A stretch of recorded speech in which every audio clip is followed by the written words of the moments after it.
పుష్పమాలాలంకరణ కార్యక్రమం ఉంటుంది.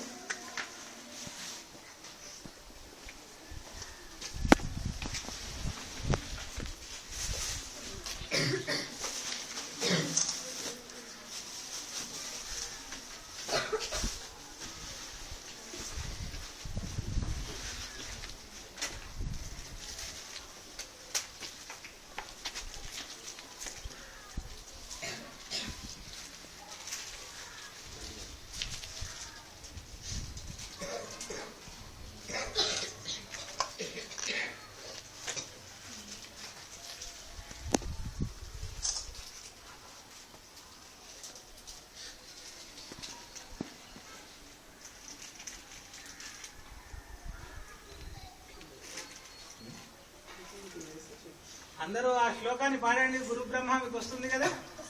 స్టార్ట్. గురు బ్రహ్మ గురు విష్ణు గురుదేవో మహేశ్వర గురు సాక్షాత్ పరబ్రహ్మ తస్మై శ్రీ గురవే నమః.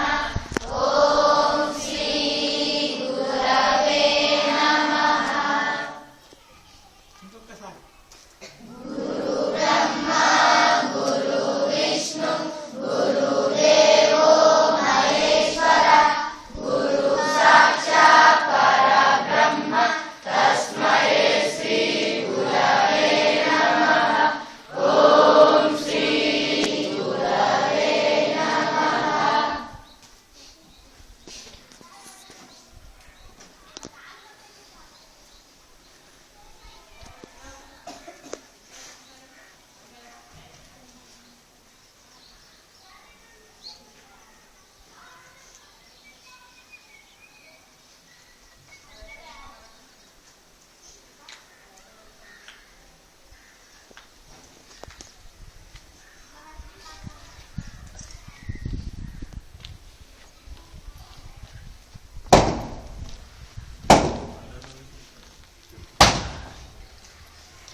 స్పందన బృందం పాడే ప్రార్థనా గీతంతో సభా కార్యక్రమం మొదలవుతుంది. ఇంకా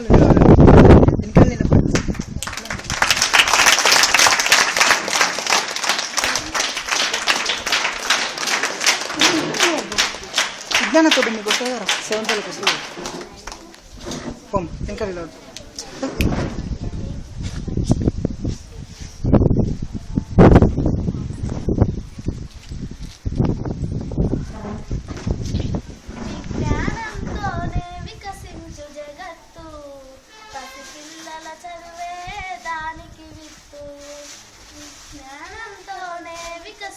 జగత్తు పసిపిల్లల చదివే దానికి విత్తు పాటనే పాటగా చదివే ఒక ఆటగా గురువే విద్యార్థికి చక్కని నేస్తంబుగా మనసును మురిపిస్తే బాధను మరిపిస్తే మనసును మురిపిస్తే బాధను మరిపిస్తే తరగతి గదులే రేపటి తరగని నిధులు తరగతి గదులే రేపటి తరగని నిధులు విజ్ఞానంతోనే వికసించు జగత్తు పసిపిల్లల చదువే దానికి విత్తు పసిపిల్లల చదువే దానికి విత్తు.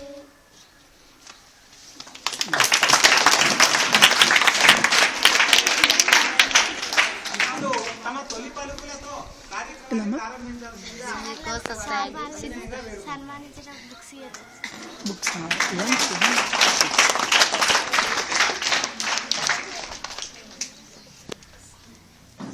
ఈనాడు 5th September doctor Sarvepalli Radhakrishna గారి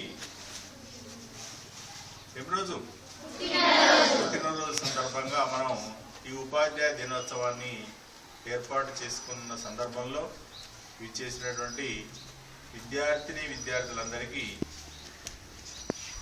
శుభాశీస్సులు తెలియజేస్తూ ముఖ్యంగా ఈ కార్యక్రమంలో మన పాఠశాల ఉపాధ్యాయులందరూ కూడా ఈ కార్యక్రమంలో పాల్గొన్నందుకు వారందరినీ అభినందిస్తూ ముఖ్యంగా మనం ప్రతి సంవత్సరం మాదిరిగానే అంటే మనం తెలుసు మన పాఠశాలలో కొన్ని జాతీయ పండుగలు జాతీయ దినాలు జరుపుకోవడం అనేది తప్పనిసరిగా విద్యాభివృద్ధిలో ఒక భాగంగా మనం నిర్వహించుకోవడం జరుగుతుంది. అయితే ఈ విద్యా సంవత్సరంలో మనం ఒక నూతన ఒరవడితోని ఈ విద్యా సంవత్సరాన్ని ప్రారంభించడం జరిగింది. మొన్ననే మన పాఠశాల సమయాన్ని కూడా మనం మార్చుకోవడం జరిగింది. అంతేకాకుండా ఈ విద్యా సంవత్సరంలో 1 నుంచి 10 తరగతుల వరకు మనం ముఖ్యంగా రైట్ టు ఎడ్యుకేషన్ యాక్ట్ అంటే విద్యా హక్కు చట్టము 2009 ప్రకారం మనం నిరంతర సమగ్ర మూల్యాంకనము వినరా? ఈ పదాన్ని ఎప్పుడైనా వినరా? నిరంతర సమగ్ర మూల్యాంకనం అని వినరా? ఎక్కడున్నది అది?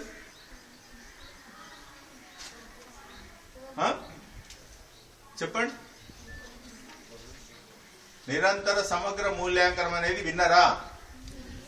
వినలే. ఏంటిది అది? అంటే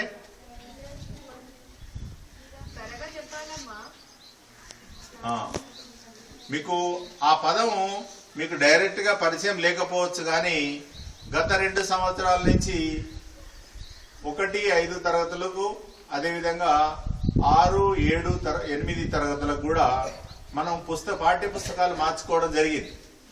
మార్చిరా? ఇంతకు ముందు మాదిరిగా కాకుండా మీకు వాటిని మూల్యాంకనం చేసే పద్ధతిలో గాని బోధనా పద్ధతిలో గాని కొంత వ్యత్యాసం అనేది మీరు గమనిస్తారు. ఇప్పుడు ఆల్రెడీ 6, 7 తరగతులు ఉన్న వాళ్ళు గతంలో తెలుసు.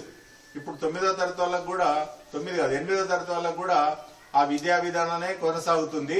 అయితే ఈ సంవత్సరం 9, 10 తరగతులకు కూడా నిరంతర సమగ్ర మూల్యాంకనం అనేది మనం పాటించడం జరుగుతుంది. నిరంతర సమగ్ర మూల్యాంకనం అంటే ఇంతకు ముందు మాదిరిగా మీకు నెల పరీక్షలు పెట్టడం, యూనిట్ టెస్టులు పెట్టడం, అదేవిధంగా 3 నెలల పరీక్షలు పెట్టడం, 6 నెలల పరీక్షలు పెట్టడం అనేది ఇప్పుడు ఆ పద్ధతి అనేది మారిపోయింది.